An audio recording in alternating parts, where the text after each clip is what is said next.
Bonjour à tous, bienvenue à la nouvelle vidéo. Je vous remercie infiniment pour ce temps précieux que vous m'accordez.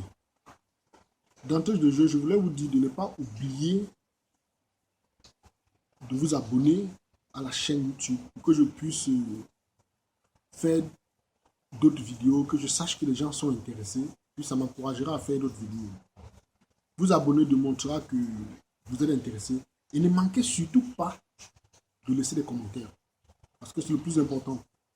Laissez des commentaires, des remarques, des suggestions, des injures, des insultes, des crachats, tout et tout. Moi, je les accepte parce que rien ne peut me décourager. Rien ne m'a jamais rien découragé dans la vie.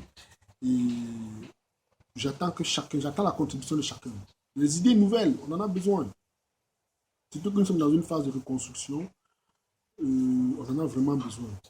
Bon, ok, d'entrée de jeu, tel que je le disais dans la vidéo précédente, pour comprendre la démarche, je recommanderais de recommencer par la première vidéo. Parce que si on ne recommence par la première vidéo, on ne comprendra sûrement pas la démarche. On ne comprendra pas. Donc, je voulais dire que, comme je le disais, d'apprendre aux enfants, apprenons nos enfants à être des victorieux. Mettons en eux cette capacité de se voir grand. Mettons en eux cet esprit de grandeur, cet esprit de meilleur, qu'ils sachent que c'est eux les meilleurs. Voyez-vous, soyons des coachs pour nos enfants. Il y a une petite arnaque que je vais vous dire, que la plupart des gens ne regardent, ne remarquent pas. Si nous ne commençons pas à éduquer nos enfants aujourd'hui à être leaders, ce n'est pas demain qu'ils le deviendront. On ne devient pas leader par hasard. Pour être un leader, il faut être un suiveur. Il y a une erreur que parfois nous faisons, comme je parlais de l'arnaque. Nous assistons tous à des formations, même j'en donne des formations de gestion d'entreprise, création d'entreprise, gestion de fonds, gestion du personnel. C'est bien beau. Mais comprenons une chose, ça c'est une petite révélation que je veux faire. Comprenons une chose, à dire vrai, le responsable d'une entreprise n'a pas besoin de concurrents. Il n'a pas besoin de concurrents. C'est la raison pour laquelle vous allez voir les gens qui sont aujourd'hui les mieux nantis et qui sont dans tous les domaines. Médecine, agriculture, aérospatiale. Ils sont dans tous les domaines. Jusqu'à même dans les domaines où vous n'imaginez même pas. Textile, tout et tout et tout. Parce qu'ils ne veulent pas la concurrence. Faire des conférences de 1000 $, de 5000 $ pour assister à une formation de comment créer une entreprise, comment. Vous croyez vraiment que le mec a besoin de concurrents? C'est parce que on a compris que quand on fait la formation aux adultes, il est beaucoup plus difficile pour eux de s'installer parce qu'ils n'ont pas cette culture d'entrepreneuriat. La culture d'entrepreneuriat doit se donner dès le bas âge. L'enfant doit grandir avec ça en lui, avec l'esprit d'être leader. On ne devient pas leader du jour au lendemain. C'est comme si on demandait à un homme de 30 ans de commencer à s'entraîner pour être un footballeur professionnel. Non, sont sérieux. Pour être un footballeur professionnel, il commence dès le bas âge. On le prend très tôt, on l'entraîne, il a un coach, on l'entraîne, et puis il devient tout ce qu'on voit aujourd'hui. Aucun footballeur ne vous dira qu'il a commencé à 30 ans ou bien à 25 ans à jouer au ballon et subitement il est devenu grand footballeur professionnel. Non, c'est impossible. C'est la même chose avec l'entrepreneuriat. Je le dis, je fais des formations, hein. Il y a des gens qui payent pas. Mais la meilleure façon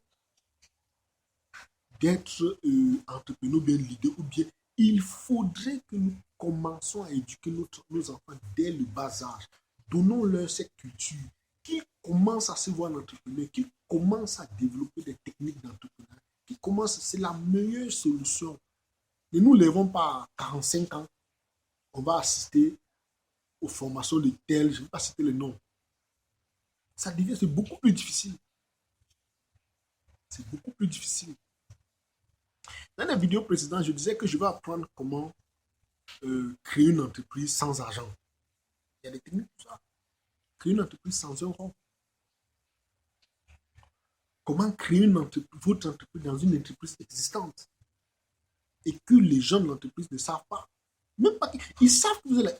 Il n'y a rien d'illégal. Tout est légal. Mais ils ne comprennent pas la technique. Ils ne savent pas comment vous avez utilisé pour pouvoir être dedans. Et vous êtes là pour gagner, eux ils gagnent. Mais vous n'avez pas un rond. Il y a des techniques pour ça. C'est des formations que je donne. Donc, il faudrait que nous apprenons nos enfants. Faisons-leur comprendre que le succès va aux optimistes. Le succès va vers les optimistes. L'échec va vers les défaitistes. Mettons ça dans la tête de nos enfants. Mettons dans la tête de nos enfants. Faisons-leur comprendre. Dans une vidéo, je disais comme ça, je vais vous donner le conseil. Un seul conseil parmi tant d'autres. Comment ouvrir son entreprise dans une autre entreprise. Je suppose que quelqu'un qui allait fréquenter, il sort ingénieur, par exemple. Même pas, tu n'as pas besoin d'aller même loin à l'école. Quelqu'un qui a juste une petite connaissance en informatique, Word, Publisher, quelques petites utilités d'un ordinateur. Qu'est-ce qu'il fait? Vous pouvez aller dans un marché, vous pouvez aller dans un quartier, vous faites des tracks. Vous dites aux gens, voilà, je veux vous former à l'utilisation d'Internet, l'utilisation de Word, PowerPoint, tous ces logiciels qui existent. Vous faites ça, vous proposez aux gens. Entre-temps, vous allez voir quelqu'un qui a un cybercafé. Le mec qui a le cybercafé, par exemple, il fait l'heure à, je suppose, à 1 euro. C'est un exemple en arrière. Il fait l'heure à 1 euro.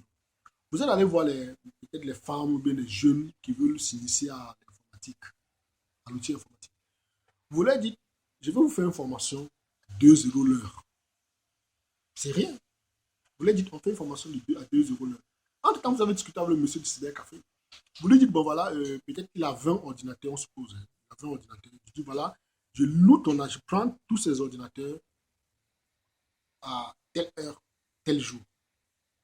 Ça lui fait, il aura 20 euros là, parce qu'il a un ordinateur qui lui coûte 1 euro par heure. Ça veut dire que vous avez loué tous les 20 ordinateurs. Le truc marche normalement, hein, ne fait pas son truc. Mais sauf que vous avez dit aux dames qui sont intéressées que c'est 2 euros l'heure. Ils viennent vous donner 2 euros. Vous les amenez, vous les faites asseoir sur l'ordinateur. Vous leur montrez comment l'ordinateur marche pendant 1 heure. Qu'est-ce que vous faites après? Vous prenez 1 euro de chacun, vous remettez au propriétaire du cybercafé, vous gardez 1 euro. Vous avez ouvert votre société dans sa société. Hein? C'est tranquille, il n'y a rien d'illégal. Vous avez ouvert votre entreprise dans son entreprise. Et lui-même, il est fier parce qu'il y a des moments où il a des heures mortes. Vous pouvez même proposer, en fait, lui dire quelles sont les heures où il n'y a pas beaucoup d'affluence. Il vous dit, par exemple, c'est à telle heure. Vous lui dites, bon, ok, comme il n'y a pas d'affluence, je vais vous faire 1 heure peut-être à 80 centimes. Et pas accepter parce que c'est un moment où il ne gagne rien. Mais vous avez dit aux gens, vous dites aux gens que vous allez faire 2 euros l'heure. Vous gagnez par personne 1 euro 20 centimes. Simple. Il y a des méthodes comme ça, même pour des médecins. Tu sors d'un hôpital. Je vais dire, tu sors de l'université, tu es avec ton doctorat, tu es médecin. Mais il y a des manières d'ouvrir ton hôpital dans un hôpital. Tu n'as pas besoin d'être quelqu'un. Tu es ingénieur informaticien. Tu peux ouvrir une entreprise dans une autre entreprise. Tu as le diplôme, tu as le truc nécessaire. Mais comme on nous a mis dans le système qu'il faudrait que nous travaillons pour quelqu'un, même quand on sort, on a toutes les compétences requises, on va encore demander à être esclave. Il y a quoi? Il y a quoi? Je vais en profiter pour vous dire, si les gens, si vous êtes intéressés par les conseils que je donne, vous allez regarder, il y a l'email ici. Vous pouvez me contacter sur la page Facebook. Vous m'envoyez votre profession par email. Ensemble, je vais vous donner des petites techniques. Je ne peux pas tout donner par vidéo. Ça va très long. Des petites techniques. Comment ouvrir son entreprise dans une entreprise. Comment ouvrir une entreprise sans un rond. Une entreprise comme ça, sans un rond. Et puis une entreprise physique. Il y a des techniques. Il y a beaucoup de techniques. Mais puisque nous sommes bloqués dans ce truc, on pense qu'il faut absolument travailler. On refuse de réfléchir. On s'interdit même de réfléchir autrement. En dehors de la façon dont le système est gouverné. Ok, je vais donner quelques petites résolutions que nous allons inculquer à nos enfants. Pour cela, je demanderais que vous preniez un bout de papier et un stylo, prendre des notes. Je vais commencer par les résolutions de Benjamin Franklin,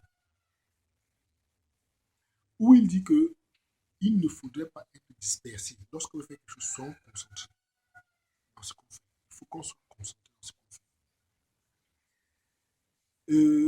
Déjà, apprenons à nos enfants à être. Apprenons-leur, il faut qu'on les apprenne la tempérance.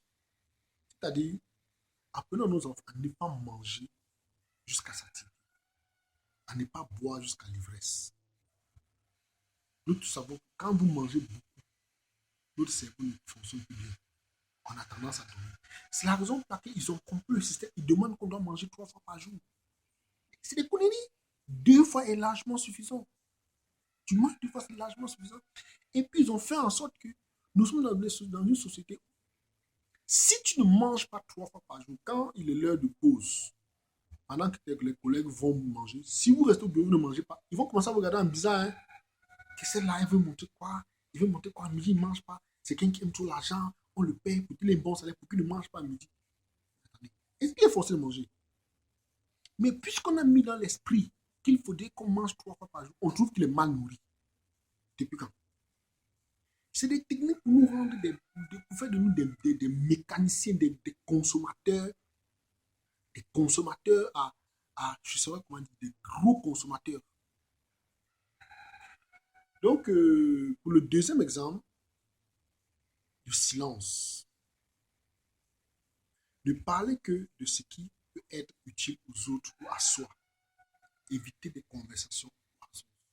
On a des enfants, aujourd'hui, on leur a rendu libre. Quand même les parents parlent avec des amis, ils viennent s'immiscer, se mettre à parler. Il y a quoi? Tu es l'enfant qui est dans ton coin. On n'a pas besoin. Apprenons nos enfants à ne pas parler beaucoup. Ils doivent parler des choses essentielles. Pas se mettre à parler comme des... Et puis nous, on en rit. On rit, ah non, notre enfant, il est éveillé. Arrêtons, disons. Arrêtons. On ne demande pas, je ne demande pas de tuer, d'opprimer les enfants. Mais au moins, soyons raisonnables. Il y en a qui en font un peu trop, qui en parlent tout le monde. Et puis c'est parce que nous rions que ça les encourage. On doit les apprendre à ne pas trop parler. Parler des choses essentielles. Parler des choses importantes. Ça, c'est des ça va rentrer dans un processus, ça va les cultiver. Les enfants vont grandir avec ça en nous. Les enfants vont grandir avec ça en nous. Et puis, en fait, il a dit que il faut mettre de l'ordre. Chaque chose soit à sa place. Que chaque partie du travail soit faite à son temps. Ça, c'est clair. Il n'y a pas d'explication à dire. Chaque chose doit être faite à sa place. N'attendons pas que la chambre de l'enfant soit en désordre puis demander de ranger. Il ne faut même pas qu'elle soit en désordre. Qu'elle commence, qu'il commence à savoir comment ranger les choses. C'est essentiel.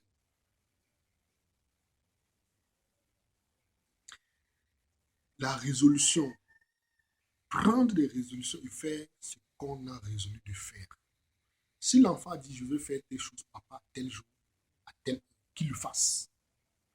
Apprenons déjà l'enfant à avoir cette mentalité-là, de pouvoir prendre des résolutions et de les atteindre.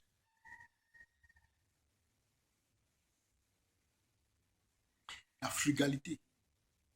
Ne dépenser que pour le bien des autres ou le sien, ni rien gâcher. On se voit aujourd'hui comment on balance la bouffe dans la poubelle. Un enfant va commencer, il achète une bouteille de coca, il boit un verre, un demi-verre, et on verse le reste. On pense que non, non, mais ça c'est une dépense inutile. S'il ne peut pas finir quelque chose qui ne commence pas, ou à défaut qu'il prenne la quantité qui le va, la quantité suffisante, il n'a pas besoin de... Parce qu'il veut paraître comme les autres, on a besoin parfois... On arrive à un stade où on a un problème dans nos cerveaux, tellement grave. On a envie que, lorsqu'on vide notre poubelle, que notre voisin voit qu'il y a des restes de poulet non mangés, qu'il y a des restes de pommes qu'on a croquées une première fois. C'est quoi ça? Ça, c'est dépense. Vous êtes d'abord pauvre et vous gaspillez. Vous êtes pauvre, vous gaspillez. C'est quoi ça? On n'en a pas besoin. Et puis, il y a l'assiduité. Ne pas perdre de temps. Avoir toujours une occupation utile. Supprimer les superflus. Ça, c'est des choses à prendre aux enfants. Les enfants ne doivent pas perdre le temps. Qu'ils n'ont rien à faire, il y a toujours quelque chose à faire. Il y a toujours quelque chose à faire. Évitons de dire à nos enfants qu'il n'a rien à faire. Donnons-lui un livre. Sinon, qu'il lise. Qu'il lise. Occupons-le avec quelque chose de constructif. Occupons-le avec quelque chose de constructif. Et puis, la sincérité. Ne jamais user de supercherie. Être équitable et sans calcul. Refléter cet état d'esprit dans ses rapports avec les autres. Donc, apprenons à nos enfants à être sincères. Apprenons à nos enfants à être sincères. Ça, c'est quelque chose de primordial. Si l'enfant n'est pas sincère, même avec vous, il va commencer à vous raconter des histoires. Il commencera à vous raconter des histoires. La justice. Ne pas faire de tort, ne pas porter préjudice, ne pas omettre de verser ce qu'on doit. Ça, c'est des choses que nous ne voyons pas dans nos enfants. Apprenons nos enfants à être justes. Ils doivent être justes et puis payer ce qu'ils doivent. D'ailleurs, en Afrique, on dit que qui paye ses dettes s'enrichit. Payons nos dettes. Parce que si vous payez les dettes, vous avez la capacité de revenir le lendemain, demander encore vous redonner. Mais si vous avez payé, vous n'avez pas payé. Tu es grillé, propre. Grillé.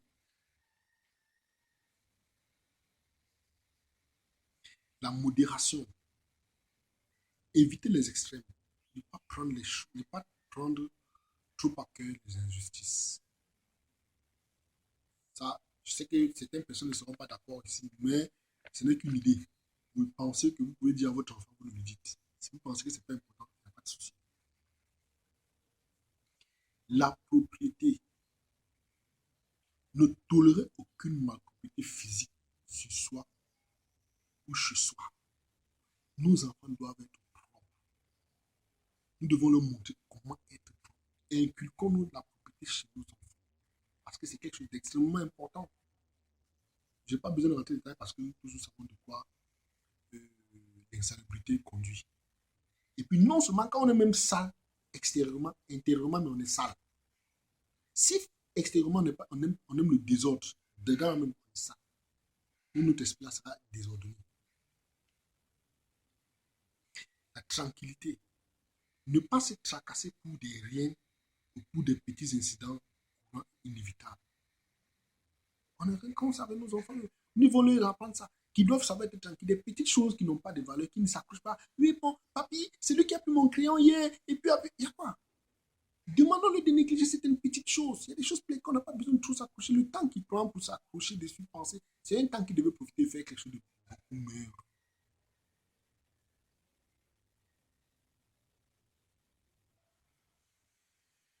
Il y a un autre point que je ne voudrais pas donner parce que ça ne concerne pas les enfants, mais je vais donner le dernier point qui est l'humilité.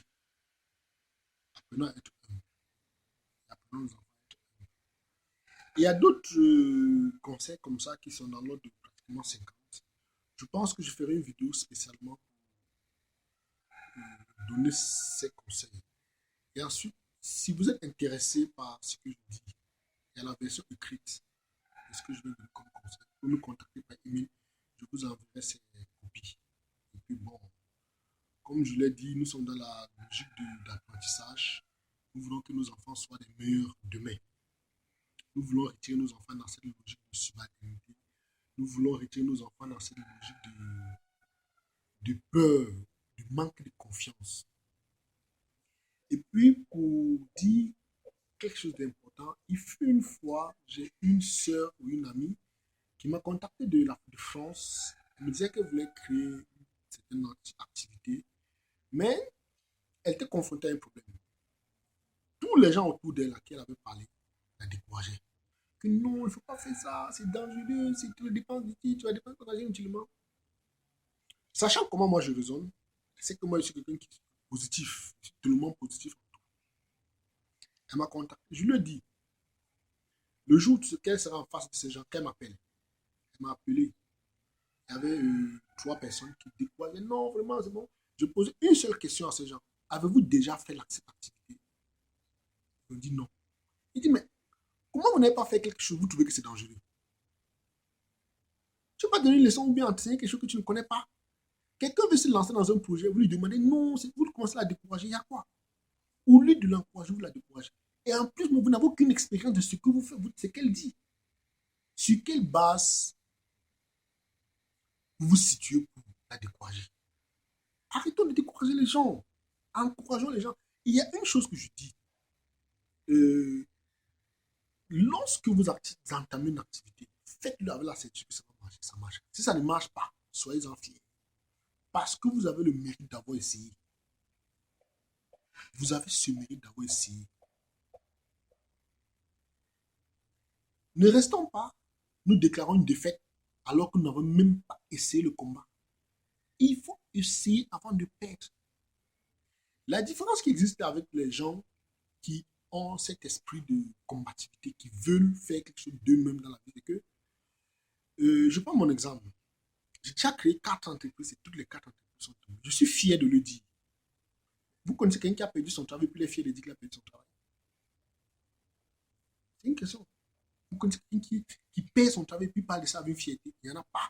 Parce qu'on l'a conditionné. Mais moi, quand je dis aux gens, j'ai créé 4 entreprises. Toutes les 4 entreprises sont tombées. J'ai commencé, j'étais très jeune. Je suis fier.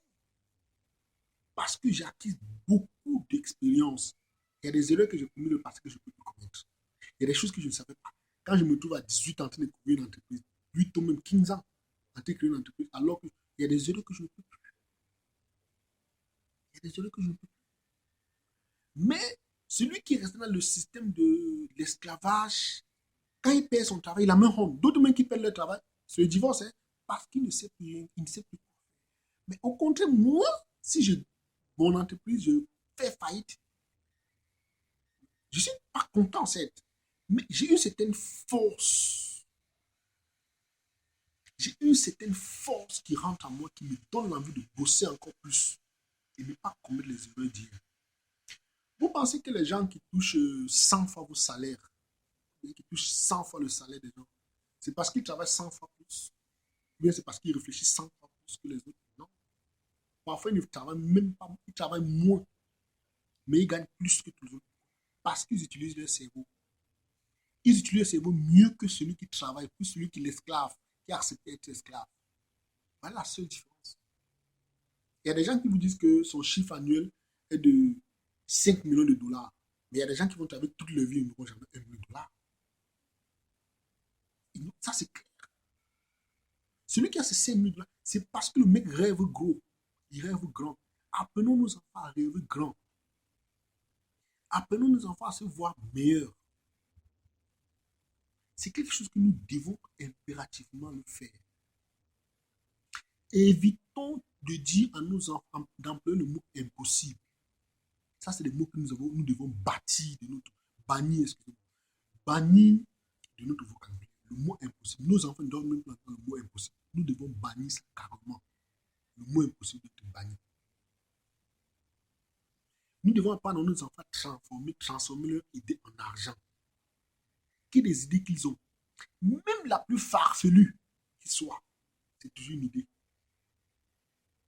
Parce que si on comprend comment les gens ont réussi à inventer les choses, c'est parti souvent des choses banales, des choses absurdes même à la fin. Mais nous en sommes à un niveau où ils ont, à partir de cette idée banale, ils ont créé des choses inimaginables. Ils ont créé des choses inimaginables. Donc, comme je le dis, il faudrait que nous puissions mettre ça au plus profond de notre enfant. Même si je peux dire laver leur cerveau, lavons le cerveau de nos enfants avec ça, avec cette envie d'être riche. Il faudrait que nos enfants aient cette femme, comme cette envie profonde d'être riche. Lavons leur cerveau. Parce que nos cerveaux même, ont été lavés. On nous a lavé, nous montré que nous sommes rien. Et nous en sommes sûrs. Nous sommes même convaincus. Il y a d'autres même que lorsque tu essaies de dire que l'Africain a fait quelque chose de bon, mais le gars est prêt à te lécher. Tu te dis, mais tu connais les Africains, on dit là, c'est les derniers. Parce qu'on a tellement lavé le cerveau du mec que lui-même, il s'ignore. En fait, le gars s'est réuni. Nous, maintenant, lavons le cerveau des enfants. Eux, ils se voient meilleurs. Ils se voient meilleurs. Sur ce, peut-être, et merci infiniment de m'écouter. Je pense que nous avons bénéficié de peu de conseils que j'avais à donner. Et comme j'ai dit, je ferai une vidéo spéciale pour un récapitulatif des choses à dire à nos enfants. De deux suggestions. Comment suggérer, comment rendre nos enfants fiers d'eux. Comment donner cette confiance à nos enfants. Nous redonner cette confiance à nos enfants. Pour qu'ils puissent se voir meilleurs dans ce monde. Qu'ils refusent de se voir comme les singes, qu'ils refusent de se voir comme des esclaves, comme les fils d'esclaves. Non, qu'ils se voient meilleurs. Je ferai une vidéo dans ce sens. Peut-être à tous.